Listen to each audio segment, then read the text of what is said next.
இந்த புனர்பூசம், கேட்டை, அப்புறம் உத்திரட்டாதி, இந்த 3 நட்சத்திரத்தில் பிறந்த கோடான கோடி மக்களுக்கு புதன் கர்மா, குரு கர்மா, இந்த 2 கர்மாக்குள்ள இருந்து வரணும்.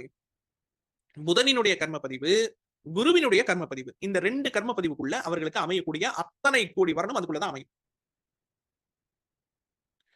ஓகேங்களா? சரி, அது என்ன காம்பினேஷன் அப்படின்றத பார்த்துருவோம். 4 வீடுகள் இவங்களுக்கெல்லாம் தாராளம் நிறைய வரன் இவங்களுக்கு வரும். ஓகேங்களா? அது ஏன் இப்போ சொல்லும் போது உங்களுக்கு தெரியும். 4 வீடுகள் இவர்களுக்கு வரக்கூடிய வரன் அவங்களுடைய லக்னமாக அமைவது. மேஷம், ரிஷபம், கடகம் மற்றும் சிம்மம். நல்லா கவனிங்க. மேஷம், ரிஷபம், கடகம் மற்றும் சிம்மம், இந்த 4 வீடுகள் லக்னமாக அமைவது. அப்படி இல்லை என்றால் வேற ஏதாச்சும் ஒரு லக்னாதிபதி மேஷத்துல, ரிஷபத்துல, கடகத்துல, சிம்மத்துல இருக்கிறது. இந்த 4 வீடுகள் லக்னமாக அமைவது. அப்படி இல்லை என்றால் இந்த 4 வீடுகளுக்குள் வேற ஏதாச்சும் ஒரு லக்னம் இருந்து அந்த லக்னாதிபதி மேஷத்துல, ரிஷபத்துல, கடகத்துல, சிம்மத்துல இருக்கிறது.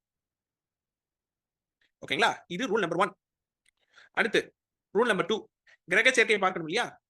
ஓகே, லக்னத்திலேயே சந்திரன், லக்னத்திலேயே செவ்வாய், லக்னத்திலேயே சூரியன், லக்னத்திலேயே சூரியன், லக்னத்திலேயே சந்திரன், லக்னத்திலேயே செவ்வாய், அல்லது லக்னாதிபதி கூட சந்திரன், லக்னாதிபதி கூட சூரியன், லக்னாதிபதி கூட செவ்வாய், கிரக சேர்க்கை.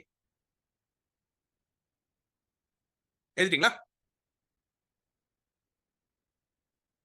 அடுத்து பாவ சேர்க்கை. 1 2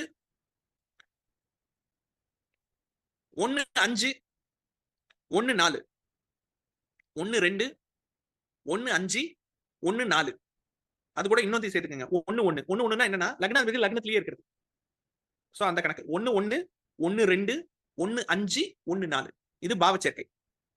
ஓகேங்களா? பாவ அதிபதி ஒருத்தர் வீட்டுல இன்னொருத்தர் இருக்கிறது, அல்ல 2 பாவ அதிபதியும் சேர்ந்து. ஓகேங்களா?